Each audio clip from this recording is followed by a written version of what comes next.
Memoirs of a Dad, Chapter 2. At the outset, I would ask the listener to be patient with me with regards to this chapter. All will be revealed later on, and I think you will find your patience more than rewarded. 1985 was not a good year for me. In fact, it wasn't a good year for thousands of Mancunians. The devastating effects of Margaret Thatcher's disastrous economic policies were beginning to bite with a vengeance. I've already referred to the 1983 general election, in which I stood as a Communist Party candidate. By that time, I was not only building bike frames, but had a small cycle shop, namely Medlock Cycles on Upper Brook Street, Chorlton on Medlock.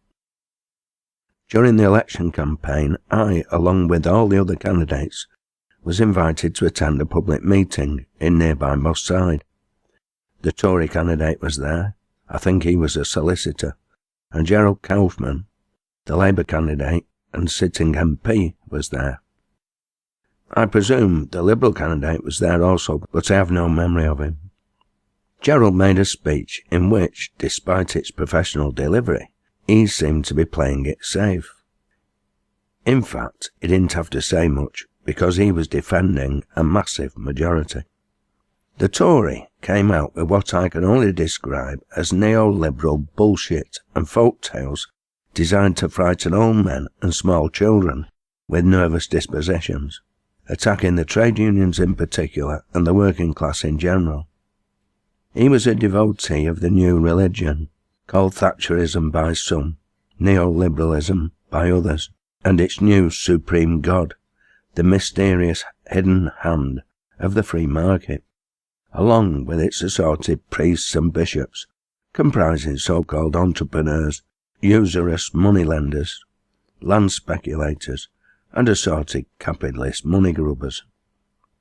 In particular, he argued we needed to value and support the efforts of small business people. I was asked to speak immediately after him. I threw away my carefully prepared notes and laid into him.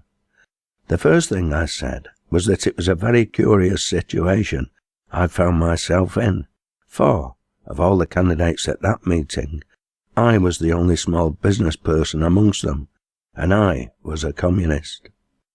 The next point I made was that the vast majority of small business people, irrespective of their individual political views, were absolutely reliant on their customers for their survival, and that in a city like Manchester, the overwhelming majority of those customers were, in fact, working people. I argued that if working people were doing well, small businesses would do well. If working people were suffering wage cuts and growing unemployment, the small businesses that depended upon them would likewise suffer.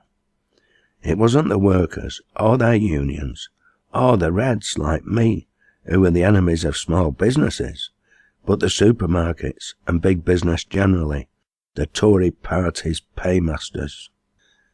Having made that point, I moved on to the economy generally, and attacked the short-term Thatcherite idea that Britain no longer needed to manufacture high-class and useful products to earn its living in the world through exports, but should rely on the banking, financial and service sectors to pay its way. I argued that it not only made no short-term economic sense, but in the long term would prove absolutely disastrous, especially for young people. Manchester did not have to wait for the banking crisis of 2007 to understand that, and the city soon lost all its Tory MPs and its Tory councillors. By 1985, those prophecies were becoming all too true. Hundreds of factories were closing down. The factory where my father had worked all his life and where I had served my engineering apprenticeship employed some 1,300 people when Thatcher became Prime Minister. In 1985, it employed 60 people, and they were the lucky ones, because there were over 300 factories in the immediate East Manchester area that had not only been closed down, but knocked down by land speculators. Once they had been denuded of all useful equipment by asset strippers. Trafford Park, at the time of Thatcher's election in 1979, was still the largest industrial estate in the world, bar none, and although containerisation had taken much of its traffic away, Manchester remained a major port, despite being 38 miles from the sea. By 1985, Trafford Park had become an industrial wasteland, its buildings now rapidly being converted into warehouses to store imported manufactured goods, the very goods that Manchester had for decades exported to every inhabited continent on this planet. The Docklands had been bought and sold, and plans were underway for Salford Quays. My little bike shop was surrounded by a sea of unemployment. Hundreds of thousands of skilled engineers had been sacrificed to mammon. Their children faced an uncertain and certainly unskilled future, stacking shelves if they were lucky, working in call centres and similar organisations, or having no work at all. More importantly, from my immediate point of view, a large, long-established five-star rally dealer, half a mile away from us on Dickinson Road in Longsight, was also in trouble, and this was not a cause for celebration. They were only interested in selling new bikes, whilst I specialised in frame building, wheel building and repairs. They sent all their repairs to me. We were not competing businesses, but cooperating enterprises. Inevitably, their demise undermined my business. Ironically, that year I built a tandem for an Australian couple studying at Manchester University. Later that year, they rode overland to Australia, and as far as I know, the tandem is still in use. So I at least tried to buck the trend by continuing to export high-quality and useful products. Funnily enough, I learned today, that is the 16th of February 2014, that the tandem which Tom and myself had so many adventures on is also now a permanent resident in Australia and is still being put to good use. I apologise once again to listeners for the time I have taken to paint this picture, but I think you will realise it is important in the light of events in which Tom and I became embroiled later that year. By Easter 1985, I was aware I was running into trouble. If I'd listened to Claire, I would no doubt have realised it in 1983, but I was stubborn and pig-headed and determined to weather the storm. Nonetheless, Easter provided a welcome break, and Tom and I set out on the tandem I built for my friends. I decided to close the shop an hour early on the Thursday to cycle at least part of the way to Edale. The valley is not that far away, about 35 miles from Levenshulme where we then lived, but it involves a great deal of steady climbing from Manchester, and some fairly steep climbing in parts, not least up Rushup Edge. We could have travelled by train, but I wanted to see how Tom managed on the tandem. I shouldn't have worried. We made it all right, and that night pitched our mountain tent on a field belonging to Nether Hollowbrook Farm, shortly after which we retreated to the children's bar at the old Nag's Head in the village for a welcome pint and some food.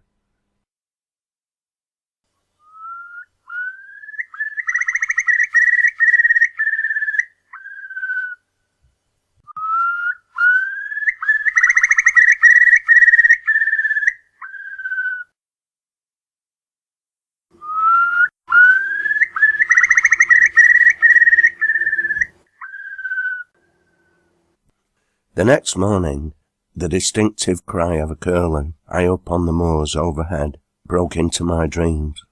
Tom was already up. He always was.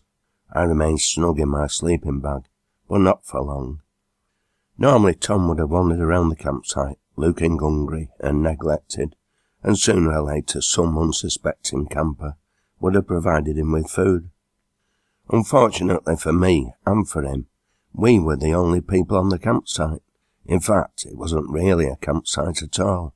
It was just a field, and therefore exceedingly cheap, which is why I hadn't resorted to the site where we usually camped, at Cooper's farm. Nonetheless, Tom demanded his breakfast, and I had to provide it. It was a beautiful day. Easter Sunday is based on the old pagan spring festival, and is celebrated by the faithful on the first Sunday after the first spring full moon. Thus, in 1985, Good Friday fell on the 5th of April. After organising breakfast and studying maps and umming and ahhing, and generally wasting time, I sank back on the sheep crop grass, whilst the local thrushes and blackbirds entertained me with their melodious voices. Further down the field, 2 pairs of lapwings engaged in their spectacular aerobatic courtship displays, and the burbling cry of my favourite bird, the curlew, echoed once more from the high moors of Kinder. Finally I caught Tom's eye, or rather he caught mine, and I shrugged. "Let's go to Athersidge," I said, and so we did. I won't bore readers with our journey to Athersidge, which is in the Oak Valley, adjacent to Edale, but I will stick to the bare essentials for once.